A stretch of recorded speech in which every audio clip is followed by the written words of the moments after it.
talk to you happily. Okay, you don't want me to go over the whole story now? Yeah, absolutely. You do? Tell me, okay. What was happening that day? Well, I just want to be sure that you're turned on. Yes, it's right. Okay. Last Saturday, if you recall, it was just pouring with rain. I was driving my car toward the ocean, going east from the west to the east. And to the left of me was the turnpike at Glades, and to the right there's the Hilton Hotel and the fish market restaurant. Okay. And all of a sudden, my windshield was fogged over or clogged over, and there was no visibility at all. I could not see where I was going. I have a very good driving record, but I simply couldn't see anything. So I decided best thing to do is make a right turn, get off Glades and park, and just wait. So I did just that. I turned to the right and to get out of the traffic at Glades, to park the car, and I did park the car, but what I didn't see was that I parked the car inside the lake. I had gone over the pedestrian walk, and all of a sudden my car was submerged in the water. And I tried to move the car forward and back, nothing worked. Tried to pull down the windows, they didn't work. Tried to open the doors, nothing worked. So I thought to myself, well, this has happened before, not to me, but to other people. And I may just stay in this car forever. I've lived a good life. I've had a very happy life up to now. It may just be the end of it. I didn't panic. I didn't feel upset. But I was just sort of facing the new reality. All of a sudden, you couldn't do anything from the inside of the car. But once a car is submerged from the outside, you can open the door. The door opened, and this very nice young man said, "Hold on to me, I'll get you to a dry place." So I held on to him, did exactly as he told me, and he deposited me in the grass at Glades, where the sidewalk is. Then he said, "Is there anything in the car that you need?" I said, "Yes, I would like to have my purse, and all the paperwork pertaining to the car is in a glove compartment." He said, "Okay, I'll get it." Then he took another dive, just like a diver from his springboard, back into this cold, murky, dark water, swam back to my car, and brought the things out, held them in his right hand so they remained dry, and swam with his left hand and put the stuff down. Then he put on his shoes and his outer garments because he had shed those when he jumped into the water. And I was just breathless. I didn't know his name. I asked his name, and I think he told me, but I'm not sure. I didn't have any paper or a pen or anything you were around. distraught in that moment. Yeah, and I simply can't remember. But I felt I owed this young man my life, and I wanted to thank him. And there was no way I could get in touch with him. I don't know anything about him, except that he was a very nice-looking young man, very gracious, and obviously self-sacrificing. I don't think he was in danger of his life because he was a strong swimmer and diver, I could tell. But his health was in jeopardy, being in this terribly dirty, cold water on a rainy day. Anyhow, I've not been able to find out who he is. And that's really why I'm so eager to talk to someone who might be able to get in touch with him, because I would like to thank him. Wow. And so that day when paramedics arrived and firefighters, he was gone by then? And no, what happened was more people started to accumulate because people could see that there was a car submerged in the water. And then they realized that I was there and this young man was there and other people surrounded us. But he became absorbed in the crowd. And you lost him in the crowd. He didn't step forward. He was a very gracious and polite young man. He just didn't do anything. So I had lost track, and I've been haunted by this wish to be able to thank him, because I really must thank him for my life, and I haven't been able to say thank you. What do you remember what he looked like? He was good looking, probably in his 30s. And I somehow think he may have been connected with the military at one time or now, because he handled this whole thing so professionally.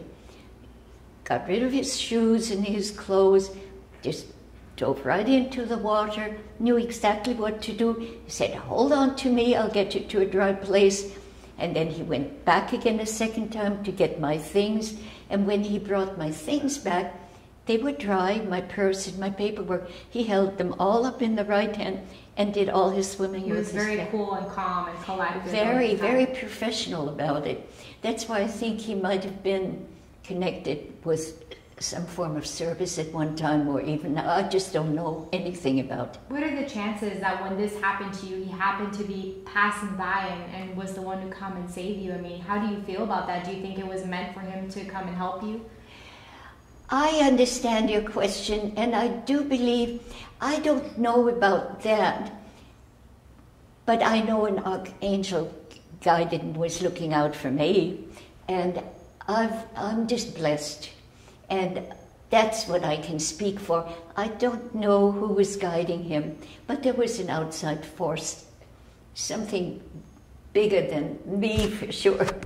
Wow. Seeing the pictures of the car now and how fully, how submerged it was, looking back at it, does it... Well, I'd not seen that picture before until you just showed it to me. By then the car had submerged more and more, because judging by the picture you showed me, there was no way for a person to have survived because the car had gone down that far. It kept sinking as you were getting help? Yeah, it was just inching along, yeah, going down.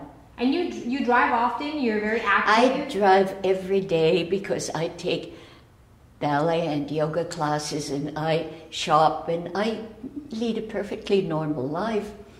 And I drive all the time. It had nothing to do with my driving, but for some reason, the windshield just fogged over.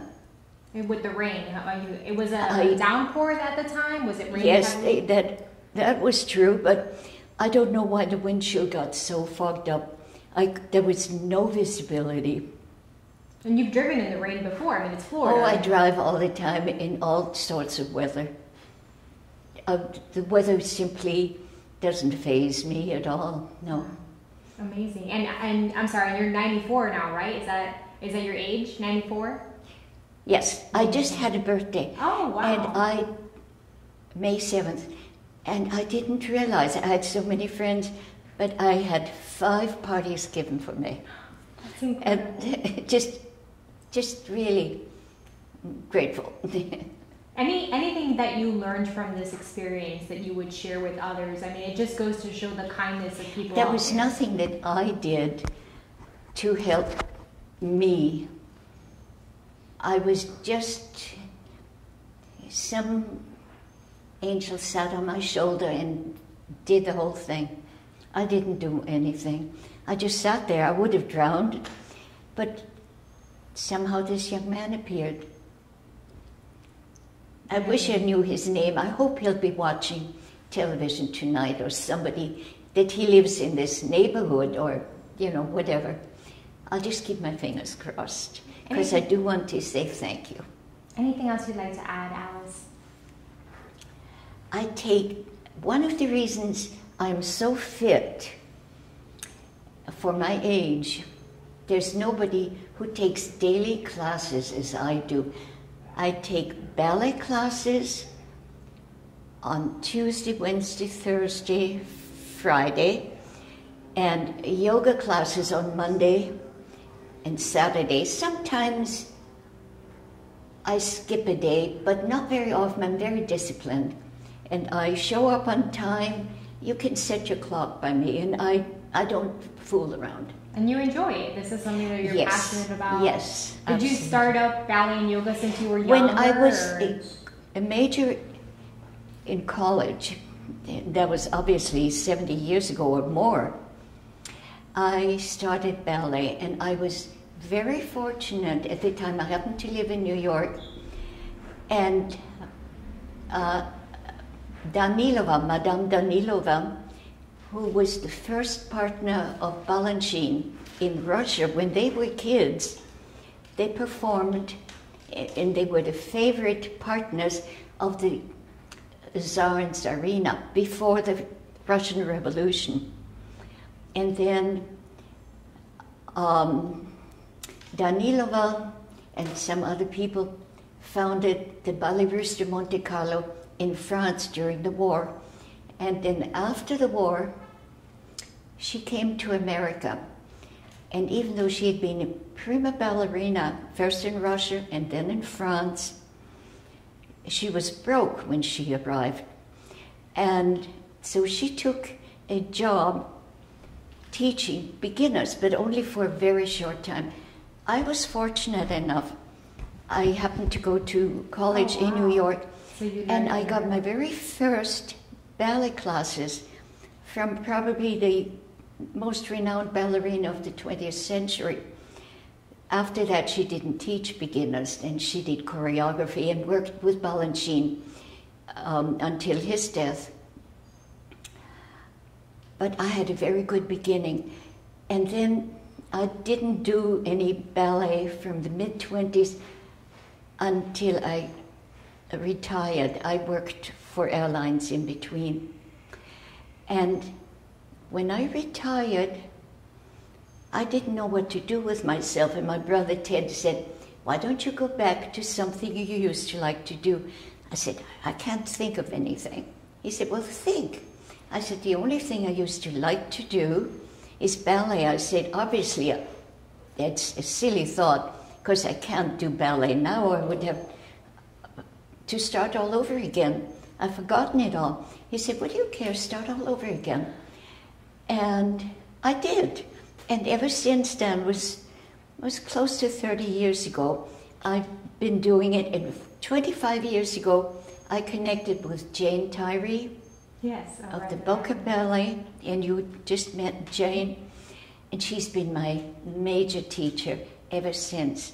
But I take classes besides Jane's classes, but she's my very special teacher. Wonderful. Thank and you my so special much. friend. I appreciate you so much talking to us. I really hope that we can help you find that man. Well, I hope he will come forward. Yeah, absolutely.